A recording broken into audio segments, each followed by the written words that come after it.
ဟုတ်ကဲ့ရာလိုက်နောက်လိုက်တာကွာငရဲတွင်းနဲ့ရောက်တယ်လို့ပဲအဲကုန်းလေးပါလေဖွင့်မှာလားစီကုံလိုက်စီပုံငါပေးပါမယ်လို့ဟိုကျွန်တော်ကအဲကွန်ကပြက်နေတယ်ဒီကနေပြန်မပြင်ရမှာဗျအုတ်ကြီးရောရောက်ပါဘူးရက်တောင်လေးအုတ်ကြီးရဲ့ရက်တောင်ကနန်းလက်မကြီးကျန်တာကွာသွားကျိုးနေတယ်လို့ဟုတ်ကဲ့လုံးပါလားဒါအဲကုန်းမရဘူးဆိုရင်ဘေးမှန်လေးတွေချလိုက်ပါလားဒီတိုက်တော့သူအေးသွားမှာပေါ့ဘေးမှန်တယ်ချမရဘူးအုတ်ကြီးရဲ့တီးကန်လက်စားနဲ့ဆက်ပြီးတော့တီးကန်လိုက်စမ်းပါကျွန်တော်ရက်တောင်လေးပေးထားတဲ့ဥစ္စာဟိုမင်းရက်တောင်လေးမင်းကြည့်ပါဦးကွာသူမှလေမရတဲ့ကိစ္စကိုโอ้ဒီမှန်ကွာငါရိုက်တာခွဲလိုက်ရှင်လို့လေဟုတ်တယ်ဟာပြီးရှော့တယ်မှာကွာတီးကန်ဒီခံ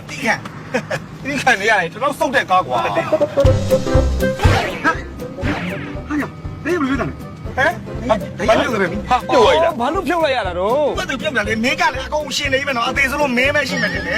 မင်းကပါကောင်းတာဘာရှိသေးလဲရောက်ဩကျွန်တော်ကဟိုးတော့ကောင်းပါလေဗျဒီမှာကြီးဟာအခုမပြတ်သွားတာမင်းကဟိုးကလွယ်အကုန်မြည်နေတာဘေးကလည်းကြားလောက်ရဝဲကနောက်ကွာလို့ပါဒီစင်စကားအကြိမ်ပြောလို့ဟင်ဒီတိုင်းပါဆိုင်ရောက်ကြောင်းဘာမှမလုပ်ပဲအလက်ကားနေမတို့ကြောင်းအဲ့ဒီကြောင်းမဆိုတော့ခေါ်လိုက်ကွာခင်ဗျားတို့ဒီဆိုင်မှာအရက်တောက်မယ်ဆိုလို့ရှိရင်တော့အေးအေးဆေးဆေးအတန်တိုးပြီးတောက်ကြတယ်ဒီတကယ်လို့အတန်မတိတ်နိုင်ဘူးဆိုရင်တော့တခြားဆိုင်မှာတောက်တာကောင်းလိမ့်မယ်ဘာကွာဒီဆိုင်မှာပဲတောက်မယ်ငါတို့မှအတန်ကျဲကျဲမယ်ဒါရက်ဆိုင်ကွာကြောင်းလာတက်နေတာမဟုတ်ဘူးတို့မလဲကွာငါစိတ်ပူလို့ပြောတာဟေ့ဒီကောင်တိုက်တိုက်နေပါဆိုအမေရပြန်မင်းမချဘူးလား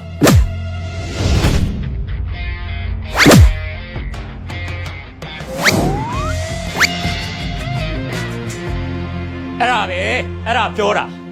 မင်းတို့နောက်တစ်ခါဆိုင်ကိုလူသစ်ခေါ်လာမယ်ဆိုရင်ဒီဆိုင်အကြောင်းသေချာပြောပြီးမှခေါ်လာခဲ့ငါဆိုင်ပိုင်ရှင်မမဟုတ်မရိုက်ဖူးတဲ့အရက်သမားဆိုလို့ဒီရက်ကွက်ထဲမှာစကားမပြောတတ်တဲ့မောင်အေးပဲရှိတော့တယ်နားလေလားအရက်ဟူဒီထိုးရေကားအရက်ဟူဒီထိုးရေကားဘောစီတရောင်းသားစိတ်ကားသမားနဲ့ဘောစီတရောင်းသားစိတ်ကားသမားနဲ့ကြားမမခွဲဘဲအချိန်တောက်တော့ဘဲအချိန်တောက်တော့နည်းနည်းတော့နည်းနည်းမူနည်းနည်းတော့နည်းနည်းမူနည်းနည်းတော့မူနည်းတော့နည်းနည်းမူတစ္ဆာကြီးရဲ့ရမကရွှေသစ္စာကြီးရဲ့ရမကရွှေယူသေးလေးစောတန်ဖိုးထားရမည်ယူသေးလေးစောတန်ဖိုးထားမည်အယောမသေးမလေးမသားအယောမသေးမလေးမသားလုံးမိပါကဖော်ရအောင်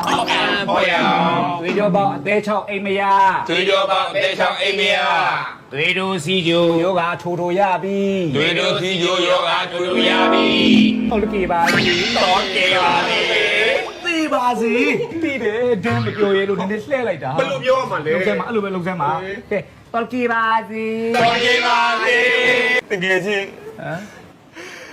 ငါခွန်းတော့ပါတကယ်ကြီးငါမင်းတို့တောင်းပါတကယ်ကြီးမင်းကငါ့ကိုဘာလုပ်ထားလို့အကြောင်းခံအခြေမလားပဲတောင်းရနေရတော့တကယ်ကြီးဘာတကူလုပ်ထားလို့တောင်းမှနေမှာပြောလိုက်ဘာမှလုပ်ထားတာလည်းပြောလိုက်ငါမစူရကွာဒီမှာငါငိုနေရတယ်ငါလည်းဘာမှလို့တောင်းမနေလေဆိုငါစဉ်းစားလို့မရလို့ပါအစဉ်းစားလို့မရတဲ့အဲ့စဉ်းစားလို့မရတော့တောင်းမနေညိုရစဉ်းစားလို့မရတော့တောင်းမနေတော့ဘယ်လိုမှညိုရမင်းကလေကိုဘာမှလို့မမသိပဲရမ်းပြီးတောင်းမှန်နေတော့ငါလဲအသေးချာမသိလို့အဖြေရှာမကြည့်လို့ပါဘူးကွာပန်းမွေးစက်တို့သာရမ်းပြီးတော့ခွဲလို့လိုက်တယ်တကယ်ကြီးဟာဝဲတော်ရတကယ်ကြီးဝဲတော်ရတော့ဝဲရကောင်းလို့တကယ်ကြီးပါလေကွာတကယ်ကြီးနားတော့ယောဂစိတ်နဲ့ခင်မေပေါင်းသေးရတဲ့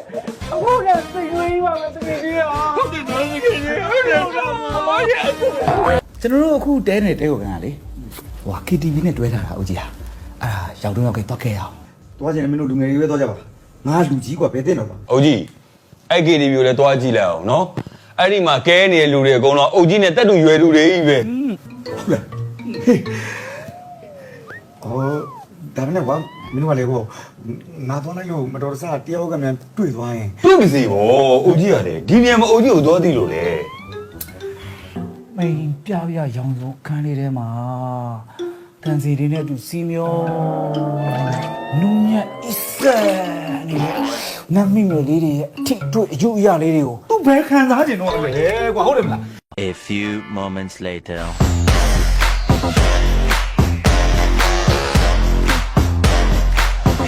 တွေ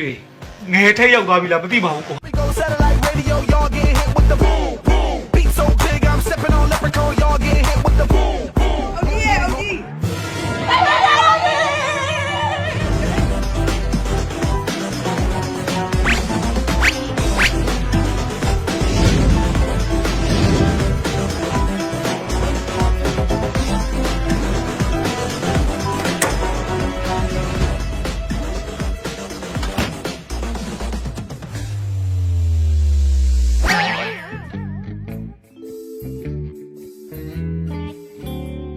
တလေးဒီလေရက်ပေါ်ရအဲ့ဒီလိုကြည့်လိုက်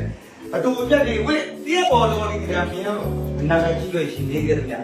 ငါသမီးလေးကိုမြင်ပါပဲရှင်နေအေးစမ်းလမ်းဆန်းတော်တော့ ဟောအဖေကလည်းသမီးတို့ကဒီလိုပဲနေတတ်တဲ့ဟာကိုသမီးတို့နဲ့ရှင်ပြီးတော့သူများသားသမီးတွေကအဲ့လိုမပြောပါနဲ့ပတ်ဝန်းကျင်ကြတယ်အားနာစရာ ဆန္ဒရဲ့ချစ်သူကောင်လေးကို BTS ရဲ့ကောင်လေးပုံစံမျိုးစက်ကူးရင်ထားတာ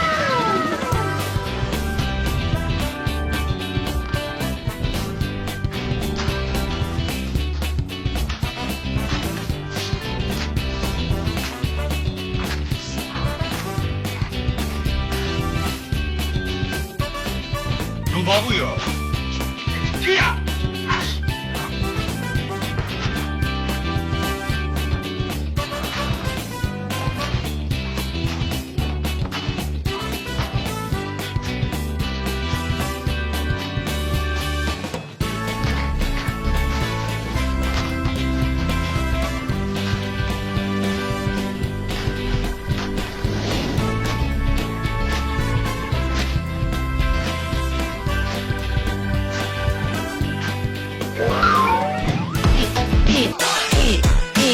ဆန္ဒတို့ကလေအခုမှဒီရက်ကွက်တွေကိုပြောင်းလာခါလားဆိုတော့ကျွန်တော်လိုက်ဖို့ပေးပါမယ်ဗျာနော်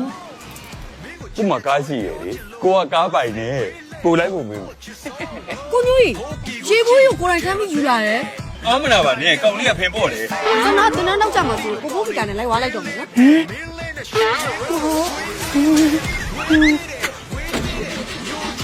ဘာဖြစ်တာ ဒီကောင်ကလိုပဲအထနေတယ် ဟုတ်ကဲ့မင်းကအဆုပ်ကြီးကထုံးစံပြင်ပြန်ပြီလားကွာ ဟဲ့ပြန်လာမဟုတ်ဘူးကွာ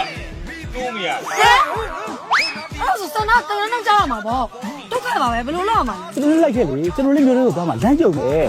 ဒီမစစ်ဒီကအနက်တဲ့မကောင်းဘူး မပြေးလို့ပါ အဲ့ဟုတ်ကဲ့ငါဆန်တော့တင်ထမ်းလိုက်ပို့လိုက်အောင်မယ်နော်ကဲသွားပြီတတာပြလိုက်ပြီ ဟုတ်စစ်တာ ပါတတ်တာလေ ပြလိုက် ပါတတ်တာလေ ဒီကတက်တော့ဆယ်လေးဆန္ဒအောင်မသိဘူး ဆန္ဒကိုတည်နေတယ်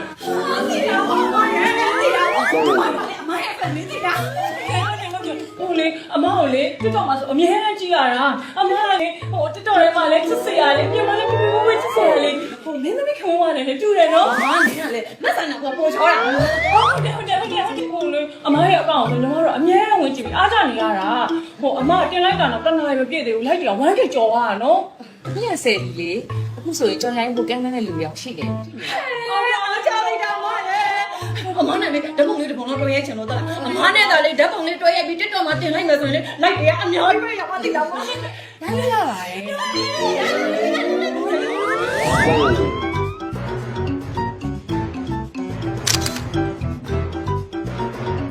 တောက်ကြနော်တောက်ကြဘာမှအားမနာနဲ့အဝါတော့အများကြီးဝယ်ထားတယ်စနာကိုယ်တိုင်ကမတောက်ရတာအဲ့လိုအရန်တောက်နိုင်တဲ့ယောက်ျားဆိုတိတ်ထင်ကြီးတာကိုညိုကြီးနဲ့ကိုကိုကီမှာဘသူကယောက်ျားပို့ပြီးတလဲဆိုတာသိချင်လို့ခေါ်တိုက်တယ် ဟာအဲ့လိုလားဟာရှယ်ပဲကွာတော်တော်လုံးဆွဲလည်းတောက်လာခဲ့တဲ့ဒီရက်ဒီတစ်ခါတောက်ရတာအတိတ်ပဲအရှိဆုံးပဲကွာ ဟုတ်ပါကွာများများတောက်နေတဲ့လူအထင်ကြီးရဲ့တဲ့စိတ်တော့မကောင်း ဟာမမအဲ့ဒါဘာလုပ်တာလဲ ။အော်ကိုညိုကြီးကမသိသေးပဲဟို။အနီလေးကအိမ်ထဲမှာပဲတိတ်တိတ်လေးကြိတ်ကတဲ့မပုံးလေး ဟာဒါဆိုရှက်စော်ကြီးရော ဟင်းဟင်းရှက်ပဲကြီးပဲကြားဦးရတယ်ကွာ ဒါစော်ကြီးလေ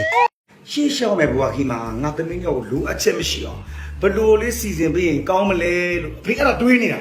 အဖေကလည်းအခုလည်းစင်ပြနေရပဲဟာအောင် ။အဲ့လေခုဘာဖြစ်နေ အခုကသမီးတို့အားလုံးကအဖေရဲ့အုပ်ထိမှုအောက်မှာနေကြတယ်တကယ်တော့သမီးမိန်းကလေးတွေဆိုတာမိခင်ရဲ့အုပ်ထိမှုအောက်မှာပဲရှိနေတာမလားဒါမှလည်းမိန်းမချင်းတချို့ကိစ္စတွေကပုံမှန်လည်းတိုင်ပြီးလို့ရပါလေနော် အဖေကခွဲစိတ်ပြီးပြုတ်ပြပြောလို့ပြောနေတယ်တော်ရွယ်ကြီးမပြတ်တော့ပါဘူးဖေရဲ့ ဟုတ်တယ်သမီးအားချောင်းပြောနေရတယ်မင်းတို့ပြောပေါ်ရဆိုငါပဲတန်ကောက်ပြေးရမှာဖြစ်နေဒီပြောချင်တာအဲ့လိုမဟုတ်ဘူးသမီးရဲ့ဟိုကလေဟိုလိုပေါ့ဥစားပေါ့အခုသမီးတို့ရဲ့မိခင်နေရာကလစ်လက်နေတာလေအဲ့လစ်လက်နေတဲ့မိခင်နေရာကိုအစားထိုးဖို့အတွက်အဖေနောက်အိမ်တော်ပြုရင်ကောင်းမလားလို့အားထားလေးတွေးမိလို့ ဘသူနဲ့လဲ ။တင့်တော်မဲ့သူရောတွေ့ထားပြီလား တွေ့ပြီအဲ့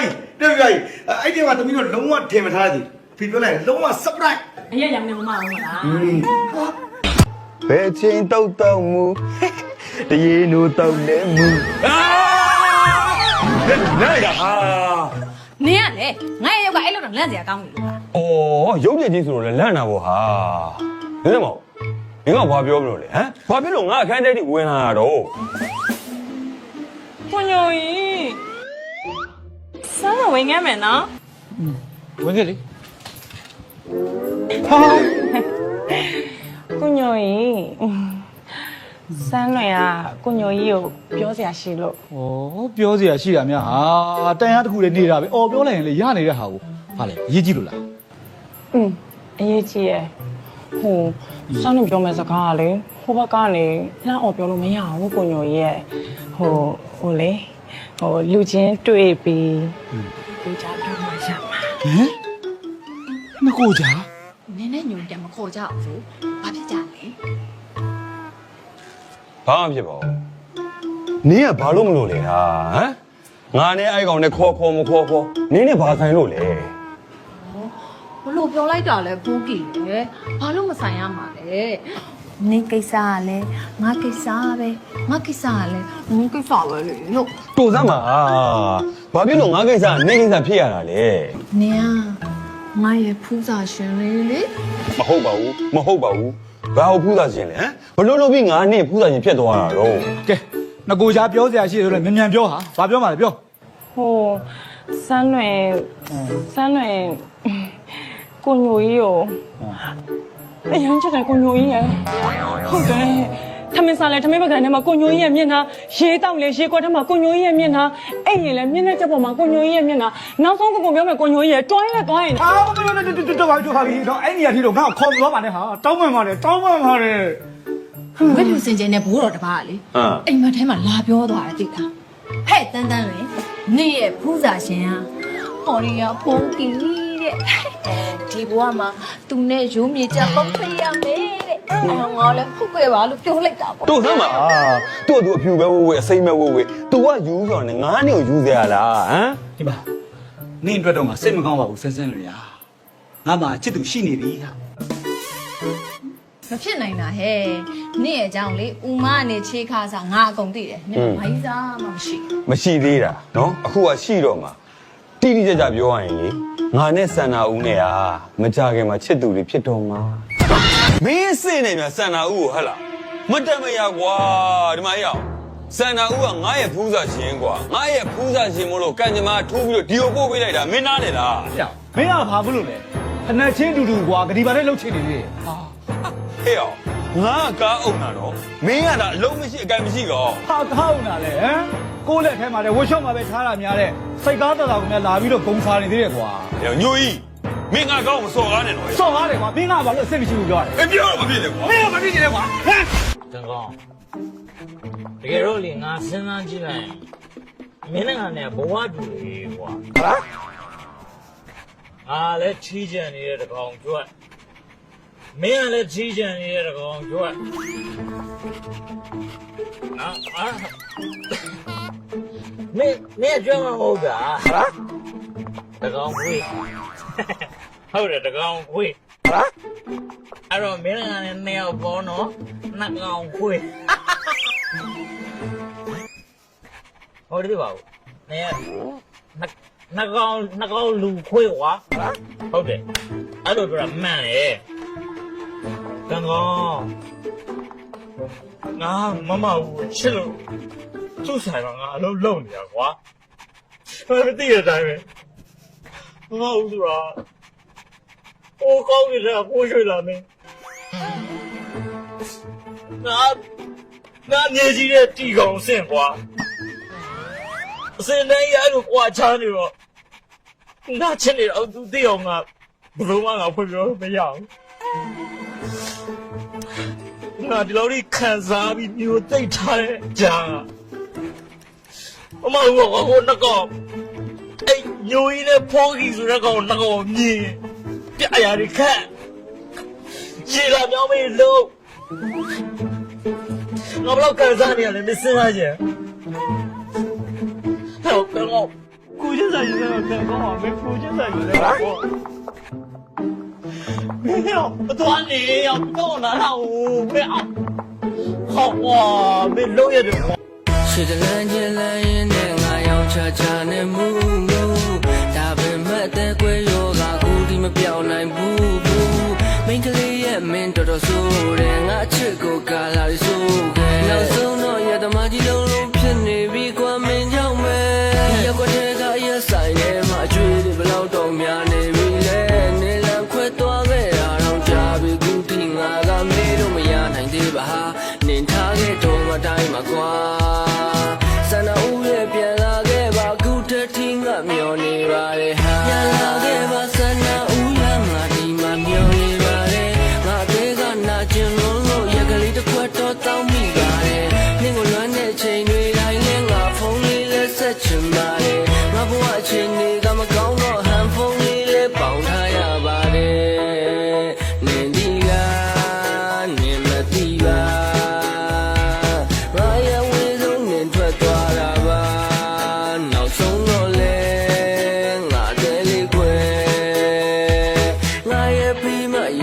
she brought it.